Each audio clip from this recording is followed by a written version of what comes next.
there's a conversation about Michigan and how they have started games slow this year. I fully anticipate that they're going to have their best game plan for a first half that they have had ever. If they do, however, start this game slow, how big of a disadvantage is it in a game like this one? They're not going to be able to play catch up. In my opinion, we've seen what this Ohio State offense is capable of, and if you spot them three scores in any variation, really other than three field goals, uh, if you spot them three scores with a touchdown involved or two, I think this Michigan team's going to have a really hard time climbing out of that hole, just because of how they're built. A lot of the reasons that we talked about, and especially if you For have a sure. Blake Corum and a Donovan Mitchell at half, kind of half health. It's just going to be really hard for them to stick to their guns and say we're going to turn around and hand the football off and try to possess the game, and we're down by three. So as an offensive football guy, how do you cure a slow start? Like are there philosophies that you have gone to, that coaches have gone to try to inject a little bit more You know, production I'm going to early be on in the honest with game? you. It's crazy, but I think a lot of it is in the DNA of the team. Um, you can preach it, you can harp on it, you can practice it, right? I've gone from everything from like fast start flash periods to like pushing tempo and making the first 10 and practice them all week. Like, a lot of people throw a bunch of it out, but at the end of the day, I think it really comes down to the guys in the huddle and their aptitude and attention to detail early on, and the maturity within that huddle on a consistent basis. That's going to ultimately determine whether a team can start fast consistently or not. Yeah. Um, it's just one of those things. It's really hard to like practice and instill in a team. I've just watched so many coaches in my years, like, I've been on teams that started slow. I've been on teams that started fast. I've been on teams that were kind of like inconsistent. And to me, it's just a lot of like, it's zero coaching. It's Yeah. none of that. It is, but it's not. It's more so the makeup of the players in the huddle and their attention to detail from jump. And that's one of those things that I think you could maybe attribute to some youth in some areas and some key areas at this Michigan team. And being something that could be part of that equation, for lack That's of a a better term.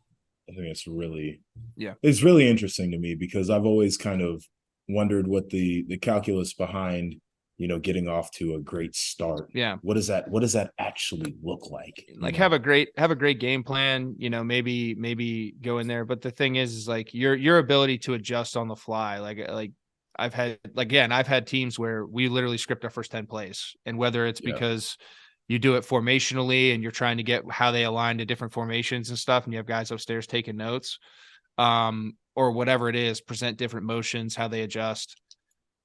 But those first 10 plays, no matter what, really, we're going to be the first 10 plays of the game. And usually every third was a third down play, and then, go from there. I've like Bill was very much like he might have four or five scripted, but then once he got into the flow of the game after two or three, it was kind of like, all right, we're in the flow of the game now. Like, we know how they're doing things, like, go, right? We get a first down. It's kind of all that bullshit's out. Let's play the game. Right. So it's you have two different mindsets. I don't know how Michigan is. Haven't watched enough of them, but it'd be interesting to see. It is really interesting, man. One of the things I think about for either one of these teams is the health of the running backs. Just kind of going back to it as a topical thing. Like, I Mm-hmm. think about it more and more.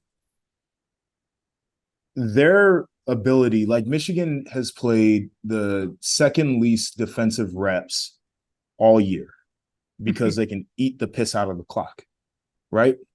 Yep. So when you can't do that,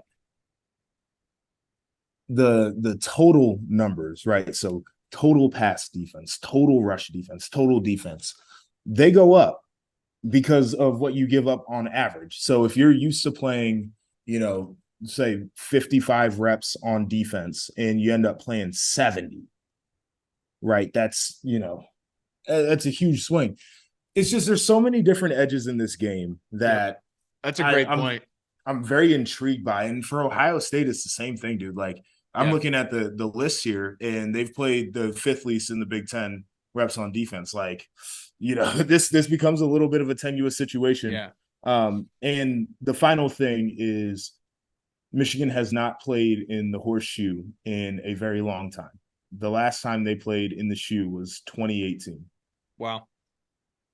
Like almost nobody on that roster has played in the horseshoe That's crazy. because I the did not COVID know year. that. That is crazy. Yeah, the COVID year. Wow. Yep, because that game got canceled.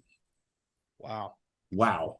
And I Wow. will Just say to the just to shoes, add yeah. one little thing to this little That's recipe that we're talking about here, just the fucking final icing on the cake for you. Like mhm. there's so many edges in this game that go for one team or the other. It's so wild to think about. Yeah. I'm just excited to watch it, man. And it's, partially Big Ten homerism, but I think these are two of the obviously 4 or 5 best teams in the country. And one of the oldest rivalries in the country and in the sport. It's just really cool. And I always had a ton of respect for both these programs. Being another one up in the Big Ten that's been a big player and being part of that. But it's just going to be cool to watch, and I'm excited. And like you said, it's a big fucking casserole of shit that we got to pay attention to here. We'll see Shit what rises to casserole. the top. Yeah, just a big old Thanksgiving Day, Thanksgiving week casserole.